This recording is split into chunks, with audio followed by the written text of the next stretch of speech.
Hello, and welcome to this episode of the Event Manager Podcast by Skiff Meetings, the podcast for curious event professionals embracing the future of business events. My name is Andrea Doyle, and I am the senior editor of Skiff Meetings. And in this episode titled, Shining a Light on Everyone Under the Sun, I have the pleasure of speaking with Stacy Ritter, President and CEO of Visit Lauderdale.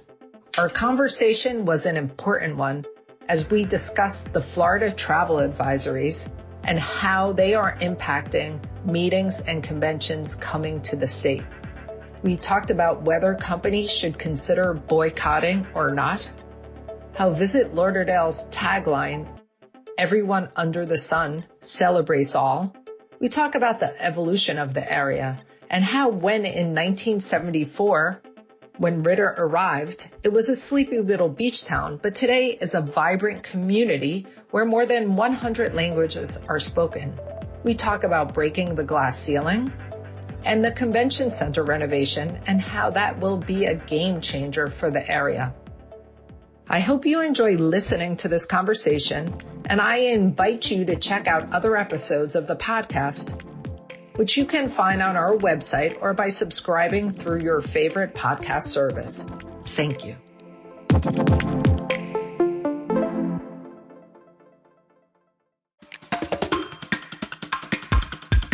So Stacy, if you don't mind introducing yourself, that would be great. Okay, my name is Stacy Ritter, and I am President and CEO of Visit Lauderdale, which is Broward County's destination management organization. And can you explain how you got to be in this position? Sure. Let's see. I was born a poor child, and I had been serving in public office for almost 20 years. I was a member of the Broward County Board of County Commissioners, and the CVB, the Convention and Visitors Bureau, what we now call Visit Lauderdale, is an agency of county government. And my predecessor had been talking about retiring for a really long time. She just kept talking about it. And one day, my husband, who is my biggest supporter, my best friend, said to me, "You know what? You can do that. You've been doing cocktail parties for 20 years as an elected official. What is it? It's just one big cocktail party, right?" And I said, "I can do cocktail parties. I've been doing cocktail parties for almost 20 years. So she finally formally announced her retirement, and we put together what very much looked like a political campaign, where I had supporters who would contact the county administrator who made the appointment, would make the appointment, and we figured out who the naysayers would be and tried to mute their naysaying voices, and it worked out. And so here I am, 7 years later, working for tourism in Broward County. Well, that is amazing. There's not everyone understands what a destination management organization does. I was wondering how you explain to friends and family what you do. Yeah, well, clearly my husband didn't know what it was, because it is not one big cocktail party, I can tell you that. The job is to, and I think there are a lot of people who don't know what CVBs do, or why we do what we do. So the job is the 40 some odd of us who work at Visit Lauderdale. Our job is to market and promote the destination, because tourism is Broward County's biggest industry. And without tourists, we don't have an economy here in Broward County. So the job is for us, travel the world, because we're an international destination, and talk about the place that I've called home since 1974, and how it's evolved into this really beautiful, diverse, and inclusive, welcoming destination.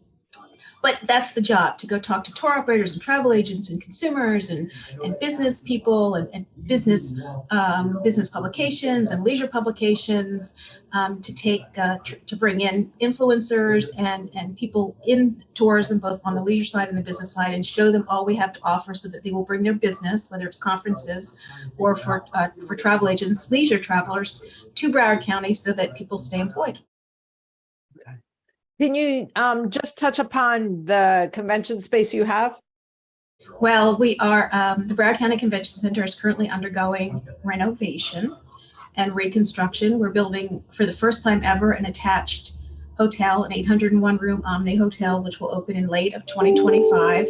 we've completed our west expansion, which has 350,000 square feet of exhibit space. And we're also doing an east expansion, which will be directly on the intercoastal waterway. So you'll have beautiful views of the waterway and the housing development right across from the convention center, which is really beautiful multi-million-dollar houses.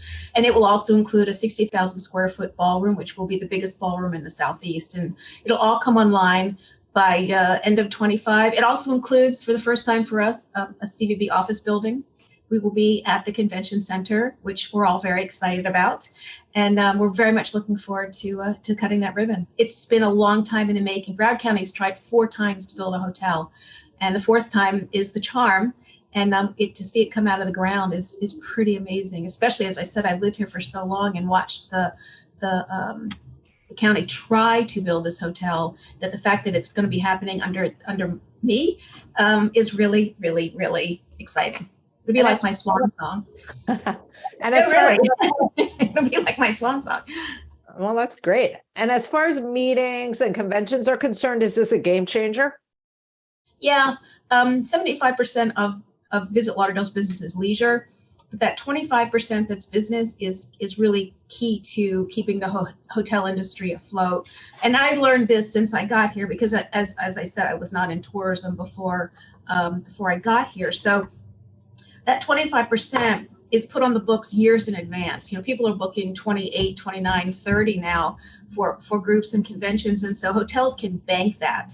And it's basically their core business, and which is what they're looking for. The leisure stuff also has become very last minute since the pandemic. People aren't booking vacations 6 months in advance; they're booking them 2 weeks or on Thursday to leave for a Friday for a long weekend. So that's really core business, and we'll be able to attract larger conferences and larger groups because of the enhanced space and because of the hotel. We've lost groups that will not go any place that does not have an attached hotel, which honestly I understand, because when I go to conferences, I like to stay at the attached hotel too. So it is definitely going to allow us to seek business that we had not been able to seek before, to bring back business which left because we didn't have the hotel.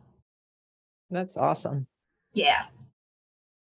So, talking about meeting business in Florida, I recently wrote a story entitled "New Florida Laws Are Bad for Meetings Business." And, the NAACP is the latest group to issue a formal Florida travel advisory in response to Governor DeSantis's bill.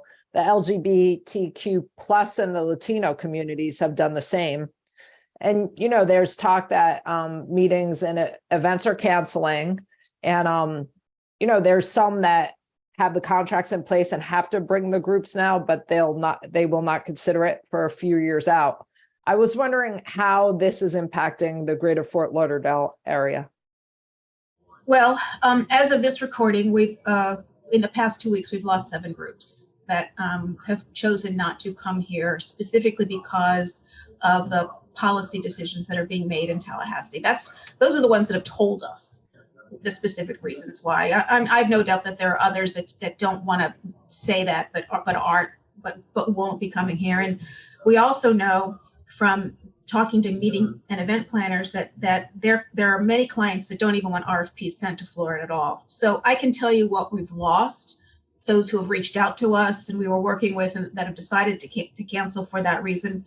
But I don't even know what we're not able to go for, because we're not even getting an RFP dropped in our lap.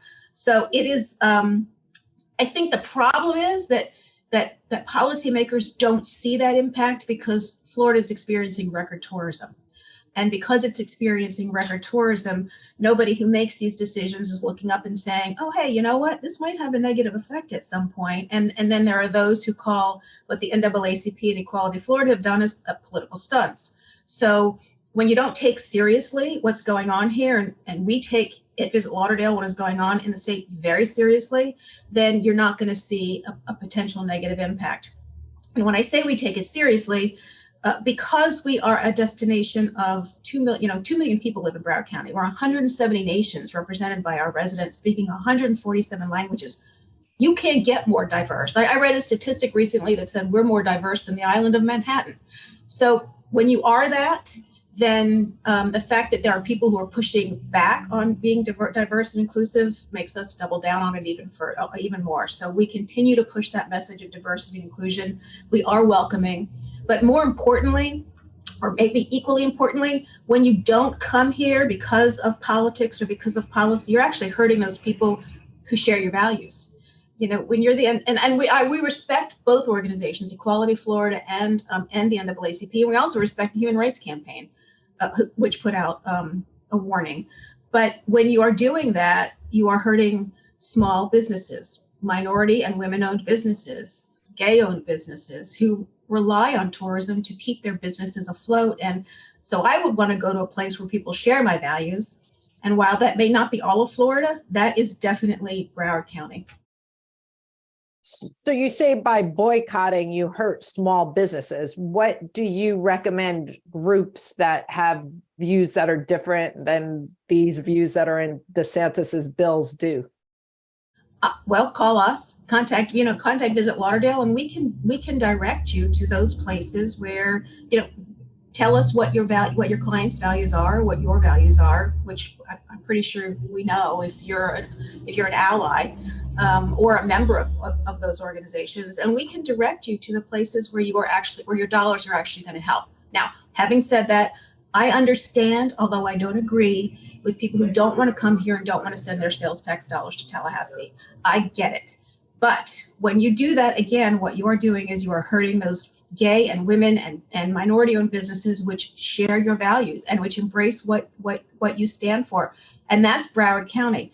Is it all of Florida? No, it is not. But it is us. And that's what we would encourage and that's what we're telling all of these meeting planners and event planners. Look, we get it. We understand the pressures you might be having to not come here, but here's why you should come here. Here's what we stand for. And I'll bet you what we stand for is what you stand for. And has there been any instances where you've spoken to a meeting or event planner and directed them to go talk to people in government positions about what's going on, or to do some sort of corporate social responsibility that helps with their beliefs? Well, we're a government agency, and government can actually be constrained when it comes to the First Amendment.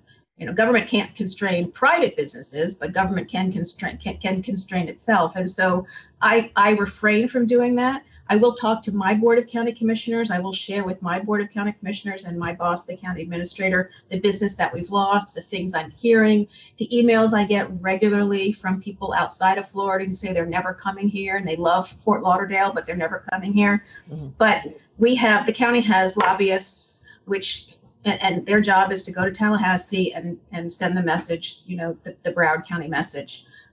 It's not successful. And that's politics. Some you win, some you lose some. But we are very much an island in a sea. We're very much a blue island in a sea of red. But we aren't going to change simply because the politics or the policies are forcing us to do so. We are who we are, and that's what makes us authentic. We aren't going to change, and we may get punished as a result. But that doesn't mean that you don't stand up for your values. I have to wake up every morning and look at myself in the mirror.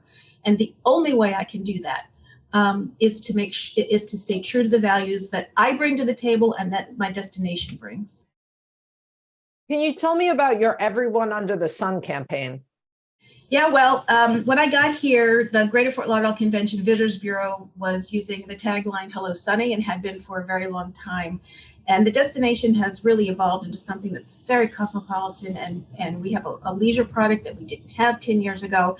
And I very much wanted to rebrand to reflect the destination, because we think that our greatest asset are the residents who live here. The stakeholders, our greatest stakeholders, are our residents. They have to buy into tourism. If they don't buy into tourism, if they're not hospitable, if they're not friendly, then tourists won't come back. So we thought, okay, what are we? Who are we? Well, as I said before, 170 nations are represented in the 2 million people who live here. Everyone under the sun lives here. Not only does everyone under the sun live here, but we are an international destination. Everyone under the sun visits us. So the Everyone Under the Sun tagline speaks to not only the people who live here, but the people who come to visit here. The Visit Lauderdale change was because Greater Fort Lauderdale Convention and Visitors Bureau is a mouthful. It's just easier to say Visit Lauderdale, but we really wanted to focus on the Everyone Under the Sun tagline and the Everyone Under the Sun brand and use it wherever we go and wherever we speak, because it was critically important when we did it 2 years ago. It's even more important today for people to know that when we say everyone under the sun is welcome here, we mean everyone under the sun is welcome here. How important is it to tell the authentic story of a destination? I think that's what people want these days, but I also think that people are tired of hearing that you're authentic, you know? Right. So instead of talking about how authentic we are, we just tell the story through the rebranding, through the stories we tell of the people who live here, what they look like, what they do for a living, how they welcome visitors, where they came from. We are a majority minority county. Many of our residents are immigrants. How they came here, what their travel to this country is, how this country, if it has provided them opportunities they didn't have in other places. Many of them are either directly or indirectly employed in tourism.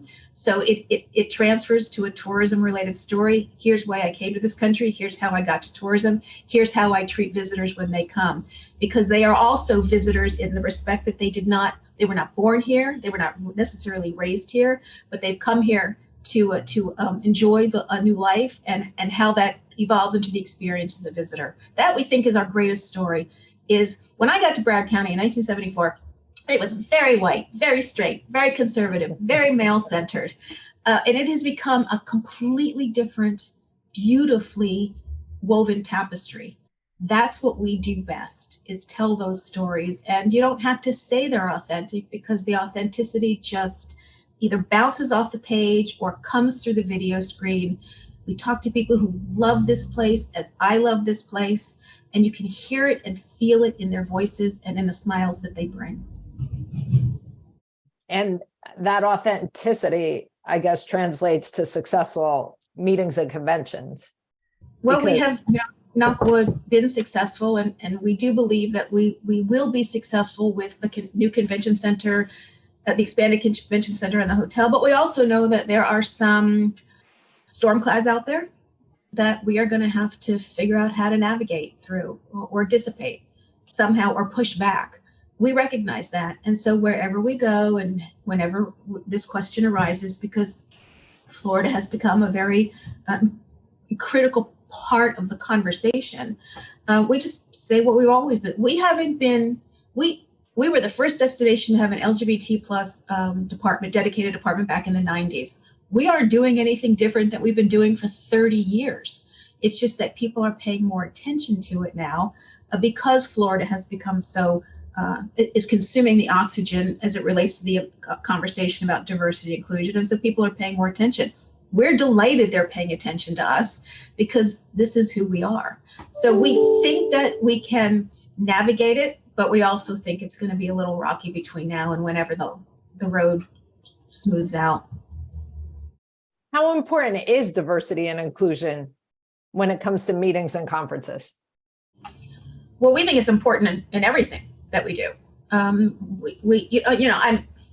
Today's my birthday and I'm 63. And happy birthday, happy birthday. Because, everybody, gee, that's joyous. But when I think of myself as a young woman or teenager, all the movies were all white people. Mm-hmm. People of color had minor roles, and they were always relegated to certain characters. It never occurred to me when I was 15 and 16 that it was important for people to see their reflection in TV and movies and magazines and newspapers. And we have evolved into that. So now we see how important it is for people to see themselves. So it's critically important, but it's not done in a vacuum. Oh, I've checked this box. I've checked this box. I've checked this box. I think it has to evolve into something that is original. And I think that's why we tell the story so greatly, is because we have evolved into something original. This came, and again, I don't like to use the word organic either, but I can't think of anything else. At my advanced age, words come very, very hard for me. it happened organically. Nobody said 50 years ago, Broward County should change into something that's more diverse. It just happened. And it happened because we've always been a welcoming community that brought people in who might not have felt they belong where they were, but do belong here. So it is critically diverse. It's critically diverse in the workplace. It's critically diverse in entertainment, and it is critically diverse in tourism. Okay. So you touched upon the fact that you are an attorney. Can you tell us a little bit about your road to becoming an attorney and your career in politics? Don't hold that against me. I like to say at one point in my life, I was an attorney and a politician. And if I'd been a used car salesman, I would have had the bottom three covered. So I'd always wanted to be a lawyer. My mom was a legal secretary. And I remember, like, on teacher work days, when she couldn't find someone to watch me, I would go to work with her and I'd see all those law books and they looked so special and the people seemed so intelligent. And so I think I was 11 when I decided I wanted to be a lawyer. And I realized it when I was playing Barbies with some of my girlfriends, and their Barbies were flight attendants and my Barbie was the lawyer for the flight attendants. So this is what I want to do. And so I was fortunate enough to be admitted to law school, and didn't really love law school, but it was really hard and wasn't really crazy about the reading. Oh my God, I remember my first day of law school. They give you assignments before school starts. And so I had like 100 pages of reading the first day. I'm like, oh God, 100, I didn't read 100 pages of reading in a month in college.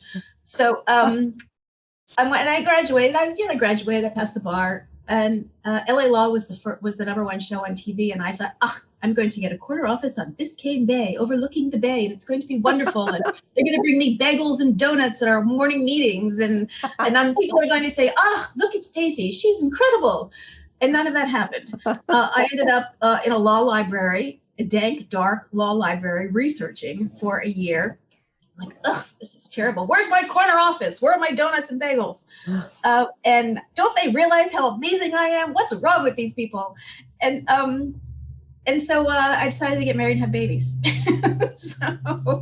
And I dabbled in law till about 1996 when I evolved into a real estate lawyer because I could manage my own calendar, because back then most of the judges were men and most of the bailiffs were men, and they didn't really care that you had a sick kid and you couldn't be in court that day. I hope it's changed. I really hope it's changed. There are certainly more women on the bench now, and they experience the same childcare issues that everyone, other women do. But so I joined a couple of activist organizations. The National Council of Jewish Women was my preferred organization, and we would go to Tallahassee every year and lobby on social issues. And then again, I thought, look how important I am. I'm speaking about abortion and about school prayer. And in April of 1996, my state rep decided to retire out of the blue. And Steve Geller, who's now a county commissioner, who was in the legislature at the time, said, Stacy, you should do this. We had just met like 3 minutes before. You have young children. You can speak to that. You're Jewish. It's a very Jewish district.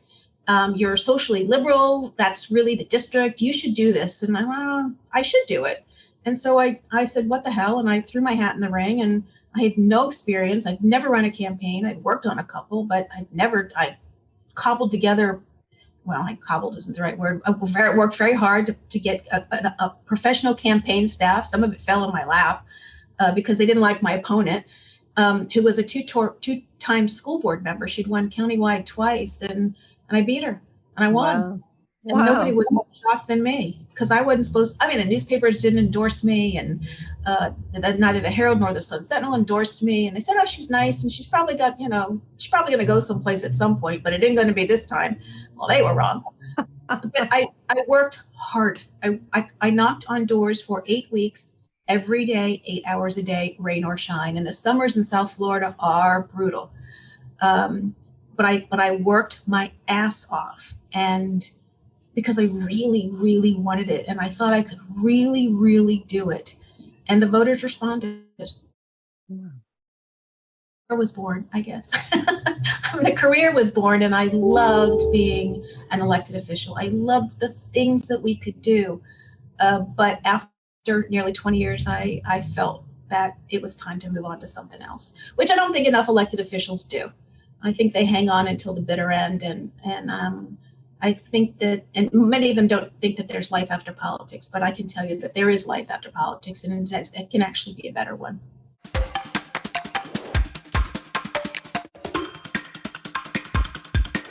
Did you go right from there to the Convention and Visitors Bureau, or was there an in-between? I was on the Board of County Commissioners. I was in the middle of my second term. Okay. You get 3 here.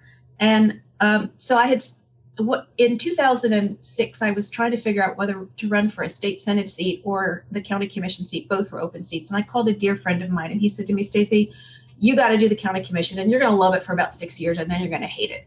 And it was 6 years. And I can't do this for much longer. I can't do this for much longer, which is right when around the time my husband told me that I was great at cocktail parties. So almost 4 years later, the job, was it more than that? No, was it? Maybe I'm wrong. So I took the job. So yeah, it was 10 years on the Board of County Commissioners, the job was offered to me. And so I resigned in the middle of my term and as a county commissioner, and took this job. What are you most proud of as president and CEO of the Greater Fort Lauderdale Convention and Visitors Bureau?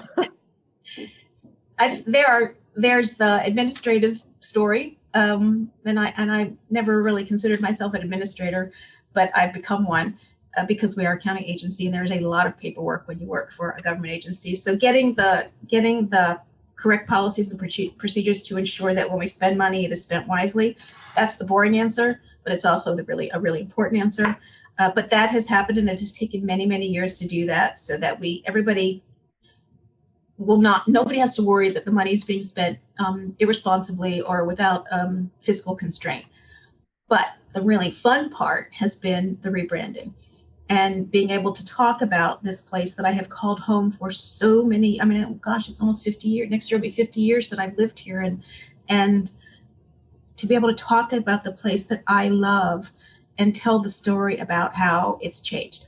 I went from, the height of spring break, which was my era, of belly flop contests and wet t-shirt contests, although I was never in one because I would never have won one.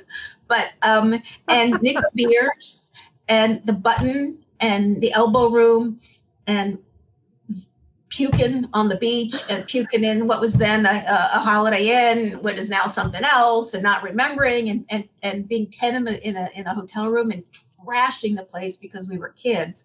Going from telling that story to today having dinner at a Four Seasons, wow, which used to be a place where I, probably crammed in with 9 other friends, to be able and to tell everything that occurred during that time frame is the best thing I think I do here. And there are few people who have lived here this long that can talk about how it has changed. If you move here today, you would never, ever believe that back in the 70s, Broward County schools had just been desegregated, and everybody on the east side was white, or if they were a person of color, they were working for white people. To what we've become today, I think it's like an amazing story, and it's almost difficult to find anywhere else. So that's the best part. Wow. That's wonderful. And you know what?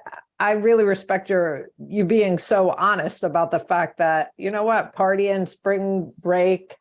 Thank God there were no cell phone cameras back then.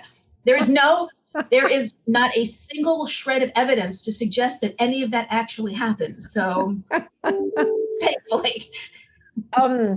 Is there anyone who mentored you early in your career or helped you become the type of leader you are today? I had lots of mentors. Sadly, they're male, but I don't think women can achieve success without support from both gender or any gender, all genders. I have to say that one of my first was nobody mentored me when I was in law school or a lawyer, mostly I think because I just was clearly not interested in practicing law, or achieving success. But Lawton Chiles, who was the governor when I got elected in 1996, who only had a couple years left to live, not that any of us knew that, taught me what it meant to be a reasonable and responsible legislator. And then there was Steve Geller, who I had mentioned earlier, who encouraged me to run for the first time and likes to tell that story to everybody and anybody. I made her. This is who I made. And then I have to say that my current husband, because the man I'm married to today is not the man I was married to when I ran and won in 1996, but we met on the campaign trail. He actually ran my campaign in 1996, saw something in me that I never saw, that I'm not even sure I see today. And it's because of his support and love and guidance that that whatever I've achieved was achievable. He didn't do it for me, but he was the first person who actually looked at Stacy Ritter and said, "I believe in you." Wow. And to this day, almost 30 years later, he still says that to me on a regular basis, especially at low points when I'm not sure that I believe in myself. And there are plenty of those days. He's my rock, and not everybody needs a husband to do that, but find somebody who believes in you, and you can achieve whatever it is you set out to achieve. Okay, that is absolutely beautiful. Thank you. He'll never believe I said that, because I rarely say that to his face. You don't want him to get too big a head, but he is an amazing man, and he's a man who understands me, which is really hard to find because I am not easy. So you had mentioned that most of your mentors were male. I'm interested in finding out if you feel women are breaking the glass ceiling, and if it's important to you to be a mentor to all. I think women are breaking the glass ceiling. I think we see that, whether it's the first woman vice president or the first woman Supreme Court justice with Sandra Day O'Connor back in the day, or whatever it is. But it doesn't have to be. But not every woman has to say, I want to be the one to break the glass ceiling. A woman can be whatever she wants to be. And if that's a mom who stays at home and raises your kids, that's great. And if it's a mom who works also, that's great. And if it's someone who chooses not to have kids, and that's great too. I mean, we should all be able to free to do what we wanted to do. And my generation was very judgmental about women who didn't want to have children. I personally, whatever works for you.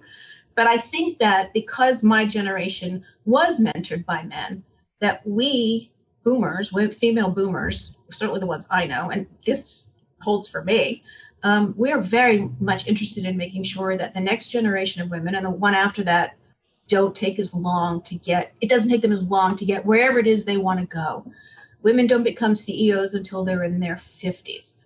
Women don't apply for jobs where they don't feel qualified. If there are 10 criteria, a woman will not apply for a job unless she feels that she checks 7 of those boxes. A man will do it if he thinks he checks 3. If women are, if we're so, phrase not the right word, but reluctant to say that we're smart, that we are successful. I have a hard time saying it. But a man in my position would be off telling everybody how great he was. We have to be better at self-promotion. And that's my generation's responsibility, to teach those women who are in their 40s and 50s and 40s and 30s now that it's okay to brag. And it's not bragging if it's true. This is me. I don't want to sound immodest, but, it's not immodest necessarily to say, you know what? I look at my resume, and if I were looking at someone else, I'd be like, wow. But I look at myself and I see what I haven't yet done, not what I have. That's my generation's job, to change the mindset for younger women so that they don't feel that way. So that, yes, mentoring is extraordinarily important for my generation, to make sure that those women achieve whatever it is they want to achieve when they're in their 40s, not waiting until their 50s or 60s. Okay. And what attributes and or qualities have you developed that have helped you become successful? I have a very foul mouth. That, in fact, I'm surprised I haven't let one fly yet. Oh gosh, that's a tough question because I'm not sure that I have any of those, but I think people would think I do. But commitment, it's I think, very important to be committed. This job for me, I had a lot of people who said we're not putting a politician in that job. The newspapers wrote 2 opinions of stories about me saying anybody but Stacy Ritter for the CVB. Everybody but Stacy Ritter for the CVB. Oh my so gosh. And if people don't think that I went home and cried about that, yeah, I did. It out of frustration. But commitment, dedication, putting your head down, not letting those who want to throw those darts at you and shoot those arrows, not letting them win is probably what has motivated me more than anything. The more I get of no, you can't, the more I want to do it. And I think that's a real strength for leaders. I also think you need to be a good listener. You need to let people know that you hear them. My friend Lisa Lutoft-Perlow, who's the vice chair of external affairs at Celebrity Cruises, says that being a leader is very much like the Wizard of Oz. I think this is so brilliant. The Scarecrow needed brains, the Tin Man wanted a heart, and the Cowardly Lion wanted courage. And brains, heart, and courage are the 3 things you need to be a leader. Wow. And I think that if I'm being immodest, I have those 3 attributes, and they've clearly done me well. Wow. I think. That's awesome. What is the one thing people would be surprised to learn about you? Oh gosh, what would be the one thing people would be surprised to learn about me?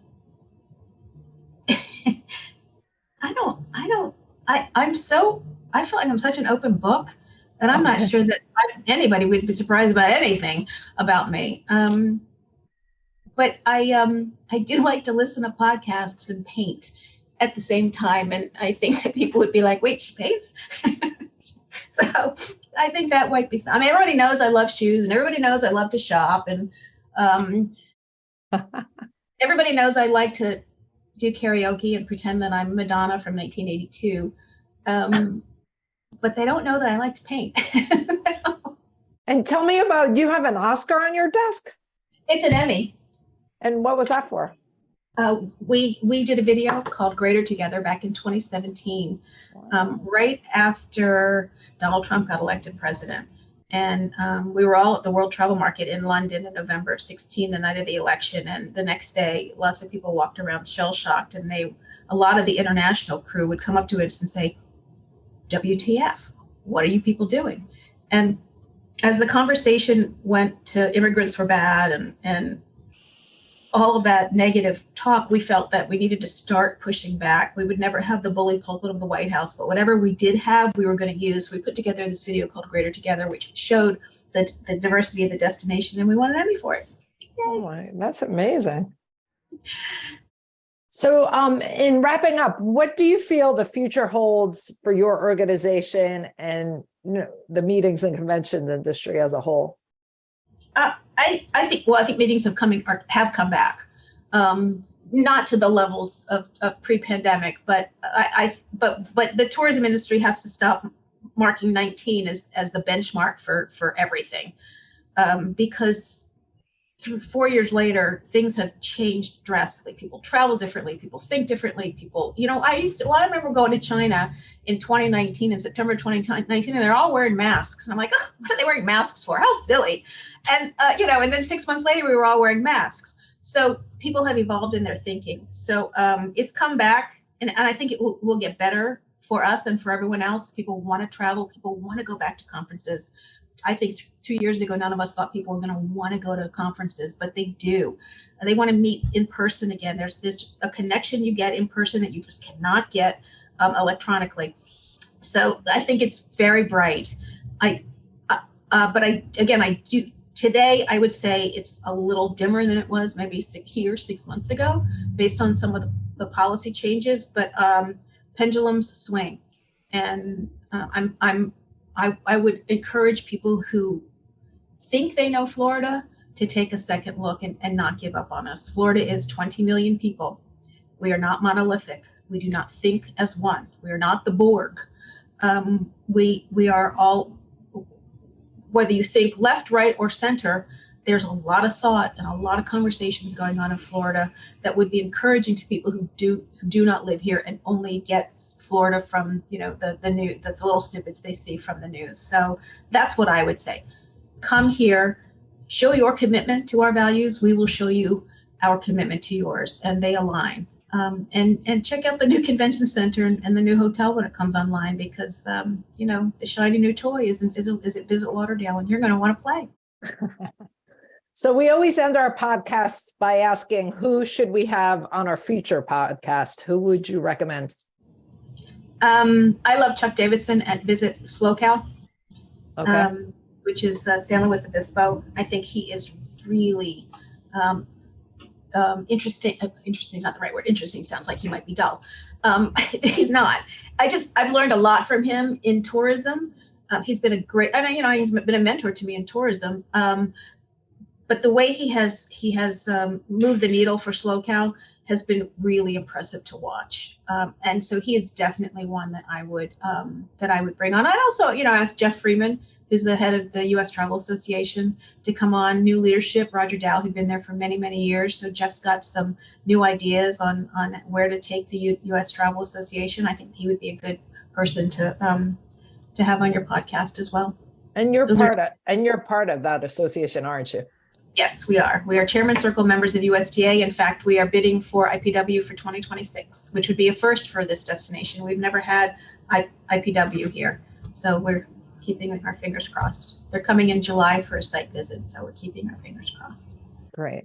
Well, Stacy, this has been wonderful. Thank you so much for your time. Thank you very much. I appreciate the opportunity.